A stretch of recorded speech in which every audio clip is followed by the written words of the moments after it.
Hi, welcome. Chapter 1: How, When and Where. I find history boring because it's all about memorizing dates. Have you heard people saying this? Is such conception true? Is history all about learning the dates by heart? We don't often ask historical questions about the world we live in, about what we see. But when we are curious, most of us ask questions that are actually historical. For example, looking out of the window of a train, you must wonder, when were railways built? Watching someone sip a cup of tea, you become curious, when did people begin to drink tea or coffee? All such questions refer us back to the notion of time. History is certainly about changes that occur over time, how things were in the past and how things have changed, and we refer it as before and after. But time does not have to be always a date or month or a year. People did not begin drinking tea on a fine morning. It happened over a period of time. Similarly, we cannot fix one single date the British rule was established in India, or the national movement started, or changes took place within the economy and society. All these things happened over a stretch of time.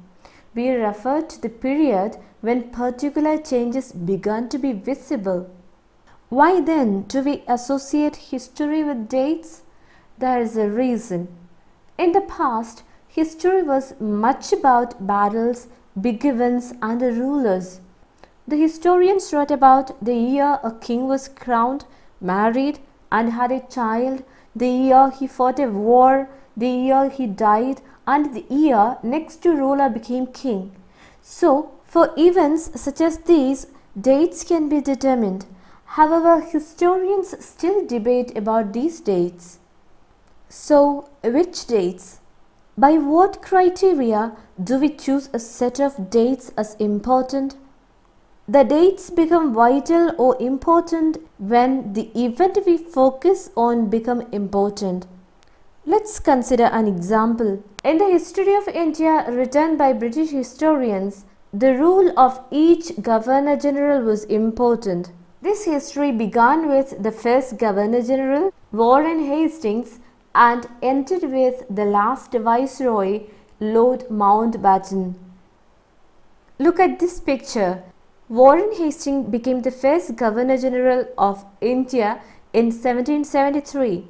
We said the history book narrated the deeds of Governor Generals, biographies glorified them as persons, and paintings projected them as powerful figures.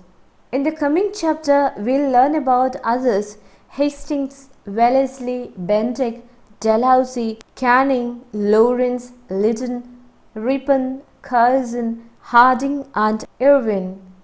All the dates in the history of British India were linked to these personalities and their activities. It was as if nothing else other than the chronology of their lives was important to us to know. Then, can we write the history of India in a different way, focusing on the activities of different groups and classes in the Indian society within the format of the history of these Governor Generals? When we write history or story, we divide it into chapters. It is to give each chapter some coherence, and we focus only on the events which give shape to the story or history we are telling. In the same way, in the history that revolves around the British Governor Generals, the activities of Indians do not fit. They have no space. So we need to write in another format. Then the old dates become less important and a new set of dates become more important to us to know. How do we periodize? Why do we divide history into different periods? We do this to express the central features of a particular time. So the terms we give to those periods to to distinguish the difference between them become very important. They show how we see significance of a change from one period to another. In 1817, James Mill, a Scottish economist and political philosopher, published a massive 3-volume work, The History of British India. In this, he divided Indian history into 3 periods: Hindu, Muslim and British. This periodization was widely accepted. Do you think anything is wrong with this periodization? James Mill considered the Asian societies at a lower level of civilization than Europe. According to him, before the British came to India, Hindu and Muslim despots or rulers with all the power ruled the country. Religious intolerance, caste taboos, and superstitious practices dominated social life. Mill thought British rule could civilize India. For that, it was necessary to introduce European manners, arts, institutions, and laws in India. So Mill suggested that the British should conquer all the territories in India to ensure the enlightenment happiness of the Indian people, for India was not capable of progress without British help. Robert Clive was the first British governor. He asked James Rennell to produce maps of Hindustan. Rennell was an always supporter of British conquering India, and he believed preparing map was essential in the process of domination. The picture here is about Brahmins offering the Shastras to Britannia as a frontispiece to the first map produced by James Rennell in 1782. Britannia is the personified emblem of British power and unity. It's their cultural icon.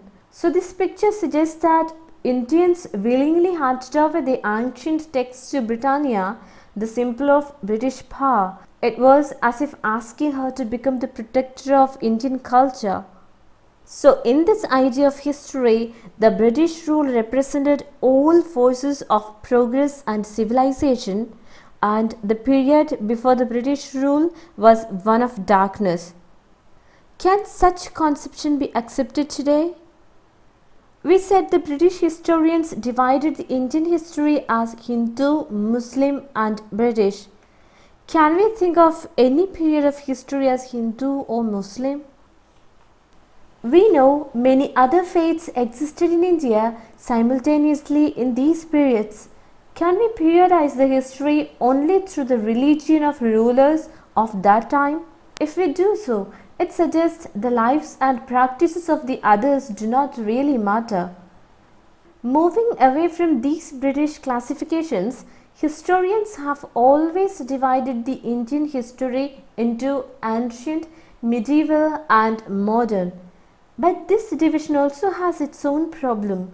It's a periodization borrowed from the West. So the term modern period associates with all aspects of modernity like science, reason, democracy, liberty and equality. So medieval is a term used for a period where these features of modern period did not exist. Then can we accept these characteristics of modern period to describe the modern period of Indian history? Look at this picture. It's an image of the rebels of 1857 revolt. Images must be carefully studied. Each painting expresses the viewpoint of those who create them. This image can be found in several illustrated books produced by the British after the 1857 revolt. The caption they gave to this image was "Mutinous sepoys share the loot," because the British presented the rebels as greedy, vicious and brutal. As we will see in this book of Our Past 3, under British rule, people did not have equality, freedom or liberty. It was also not a period of economic growth and progress. So how do we call this period modern? Many historians therefore refer to this period as colonial. What is colonial? In the book Our Past 3 in 8th standard, you will read about the way the British came to conquer our country and establish their rule by subjugating local Nawabs and Rajas. You will learn about how they established control over the economy and society, collected revenue to meet all their expenses, bought the goods they wanted at low prices, produced crops they needed for export, and you will understand the changes that came about as a consequence, the changes in values and taste, customs and practices. It's an old advertisement of Lipton tea printed in 1922. In the background is an Indian palace, and on the horseback is the third son of Queen Victoria of Britain, Prince Arthur. He was given the title Duke of Connaught. This advertisement suggests the royalty all over the world is associated with this tea. Thus, this advertisement helped to create new tastes, and thus new products were created. So you see, advertisements helped create taste. So what is colonization?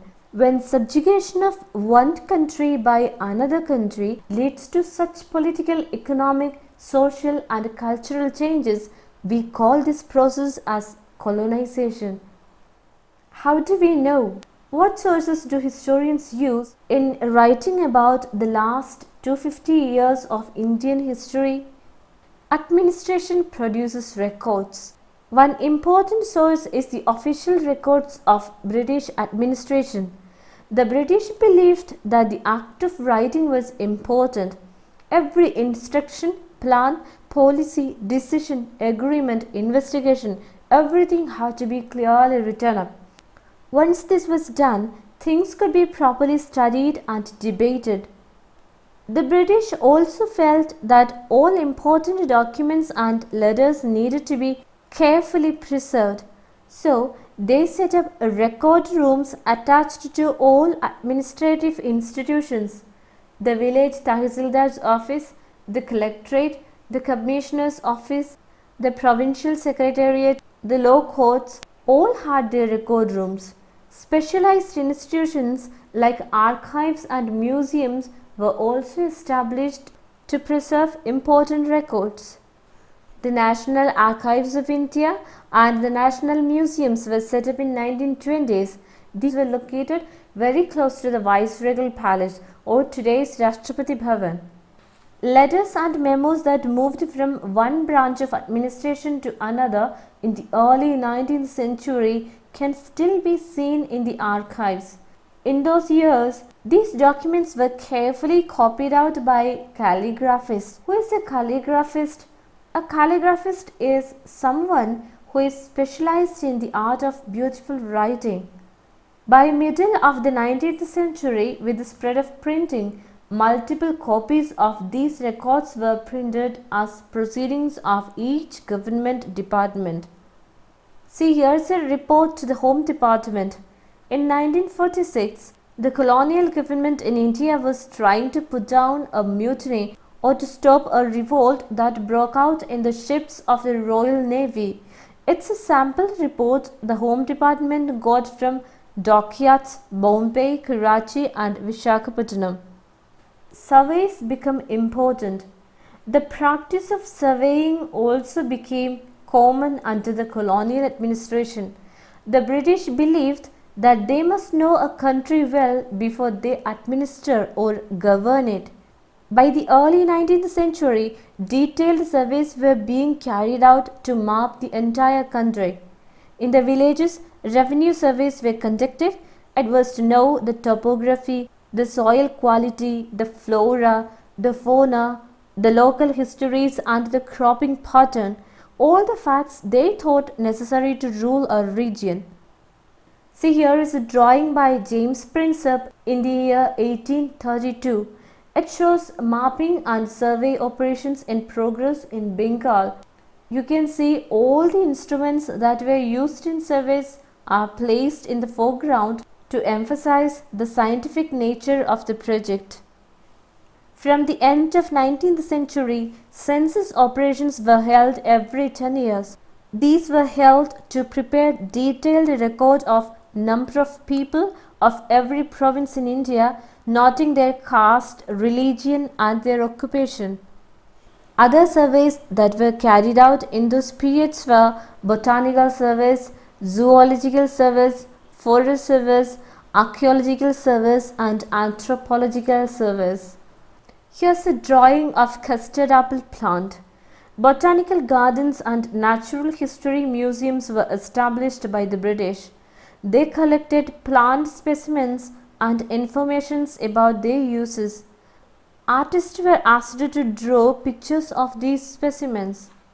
Historians are now looking at the way such information was gathered and what this information reveals about the nature of colonialism. What official records do not tell. So now how to get what official records do not tell? We get a lot of information from these official records, but these were just about officials and what they thought and what they decided to preserve. So these records do not help us understand what other people in the country felt and what was behind their actions. For that we need to look elsewhere. Though there are plenty, it's difficult to get them. We have diaries of people, accounts of pilgrims and travelers, autobiographies of important personalities, and popular booklets that were sold in the local bazaar. As printing began to expand, newspapers were published and issues were debated in public. Leaders and reformers wrote to spread their ideas, poets and novelists wrote to express their feelings. See, here is a newspaper report. Newspapers provide accounts of the movements in different parts of the country. Here is a report of a police strike in 1946. It said that more than 2,000 policemen in Delhi refused to take food as a protest against their low salaries and bad quality of food they got. One of the strikers said that even the cattle wouldn't eat the chapatis and dal they got, as the food they had to eat were not fit for human consumption. But see, all these sources were produced by people who were literate. From these, we will not be able to understand how history was experienced and lived by the tribals and the peasants, the workers in the mines or the poor on the streets. Getting to know their lives is a more difficult task. Yet, this can be done if we make a little effort. In this book, Our Past 3, you will see how this can be done. Thanks for watching and learning. Thank you.